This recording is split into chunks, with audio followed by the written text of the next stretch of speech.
بسم اللہ الرحمن الرحیم نحمدہ ونصلی علی رسولہ الکریم اما بعد۔ ایک متقی انسان جو اللہ تعالیٰ کا خوف دل میں رکھنے والا ہے یا اس کے دل میں اللہ تعالیٰ کے سامنے جواب دہی کا احساس موجود ہے تو اسے چاہیے کہ وہ بہت ساری چیزوں کا خیال رکھے۔ التقویٰ جو ہے اس کے مختلف تقاضے ہیں۔ بعض اوقات تقویٰ یہ تقاضا کرتا ہے کہ انسان اپنی نگاہیں نیچی رکھے، بعض اوقات تقویٰ کا تقاضا ہوتا ہے کہ انسان اپنی زبان اپنے ہاتھ پر قابو رکھے، بعض اوقات تقویٰ یہ تقاضا کرتا ہے کہ انسان کوئی بات کہے، اور بعض مرتبہ یہ تقاضا ہوتا ہے کہ کوئی بات نہ کہی جائے۔ اسی طرح آج ہم ایک تقویٰ کے تقاضے کے متعلق بات کریں گے، اور یہ روایت جناب نبی کریم صلی اللہ علیہ وسلم سے ہے۔ صحیح بخاری اور صحیح مسلم میں آتا ہے کہ آپ صلی اللہ علیہ وسلم نے ارشاد فرمایا: من حلف علی یمین ثم رأى اتقى للہ منها فلیأت التقویٰ۔ اگر کسی شخص نے کسی بات پر، کسی معاملے پر قسم کھا لی اور پھر اس کے سامنے ایک ایسی چیز آئی جو تقویٰ کے اعتبار سے اس سے زیادہ بہتر ہے، تو اسے چاہیے کہ وہ تقویٰ کی چیز کو اختیار کر لے۔ مثال کے طور پر اگر کوئی شخص کوئی نیکی کا کام کیا کرتا تھا، کوئی بھلائی کا کام کیا کرتا تھا، اور پھر کسی موقع پر کسی وجہ سے اس نے کوئی قسم کھا لی کہ آئندہ اللہ کی قسم میں یہ کام نہیں کروں گا، تو اب اس کے سامنے دو چیزیں آ گئیں۔ اگر تو وہ قسم پہ عمل کرتا ہے تو اس سے نیکی سے محرومی ہوتی ہے، جو کام وہ نیکی کا کر رہا تھا اس ثواب سے وہ محروم ہوتا ہے، اور اگر وہ اس ثواب والے کام کو دوبارہ جاری کرتا ہے تو اس کی قسم ٹوٹتی ہے، اس پہ عمل نہیں ہو پاتا۔ تو اسے کیا کرنا چاہیے؟ اس روایت میں ہمیں اس کے بارے میں تعلیم ملتی ہے کہ اسے چاہیے وہ اپنی قسم کو توڑ دے اور اس نیکی کے کام پر عمل کر لے۔ اس کی دو مثالیں ہمیں مزید ملتی ہیں۔ ایک تو جناب نبی کریم صلی اللہ علیہ وسلم کی، قرآن پاک میں یہ واقعہ مذکور ہے کہ آپ صلی اللہ علیہ وسلم نے شہد کے بارے میں یا کسی اور چیز کے بارے میں، لونڈی کے بارے میں قسم کھائی کہ آئندہ اسے استعمال نہیں فرمائیں گے، تو اللہ تعالیٰ نے آپ صلی اللہ علیہ وسلم کو فرمایا: قد فرض اللہ لکم تحلۃ ایمانکم۔ اللہ تعالیٰ نے آپ صلی اللہ علیہ وسلم کو یہ تلقین فرمائی کہ وہ اپنی قسم کو توڑ دیں، چونکہ اللہ تعالیٰ نے یہ چیزیں آپ کے لیے حلال کی ہیں، تو آپ انہیں اپنے استعمال میں لے آئے اور اپنی قسم کا کفارہ ادا کر دیں۔ تو اسی طرح ایک اور مثال حضرت ابوبکر صدیق رضی اللہ تعالیٰ عنہ کی ہے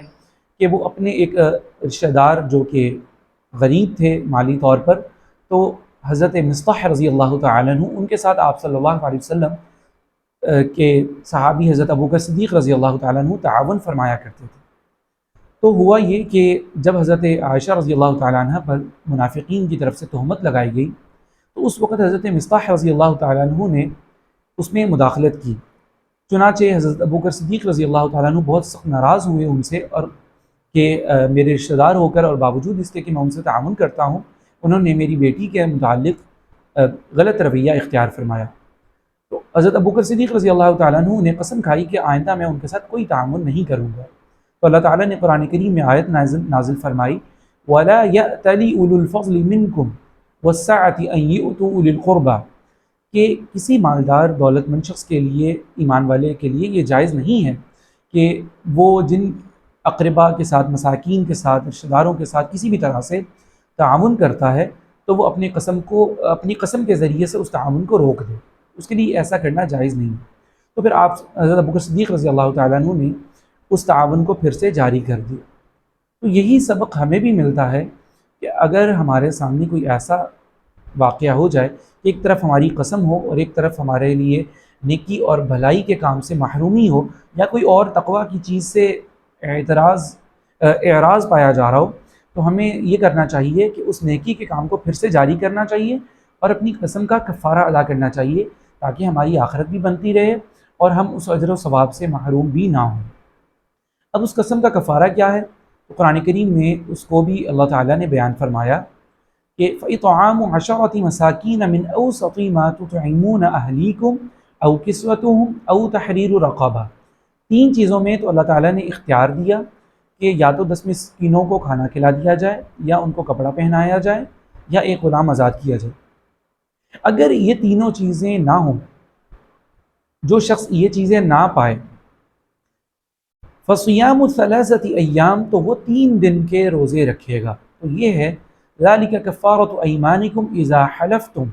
وَاحْفَظُوا أَيْمَانَكُمْ۔ تو اللہ تعالیٰ نے ارشاد فرمایا کہ یہ تو قسم کا کفارہ ہے، اور تمہیں چاہیے کہ تم اپنی قسموں کی حفاظت کرو۔ اس سے ہمیں 2 چیزیں سمجھ میں آتی ہیں۔ ایک تو یہ کہ ہمیں قسمیں بات بات پر قسمیں کھانی ہی نہیں چاہیے، اس لیے کہ جو شخص بات بات پہ ہر چیز پہ قسم کھاتا ہے تو پھر اس کا اعتبار نہیں رہتا، اور اگر کوئی قسم کھا لے اور اس کے مقابلے میں تقوی کے اعتبار سے زیادہ بہتر چیز موجود ہو تو پھر ہمیں چاہیے کہ اپنی قسم کو توڑ کر اس کا کفارہ دے دینا چاہیے، تاکہ ہم نیکی سے، احسان سے اور اللہ کے فضل سے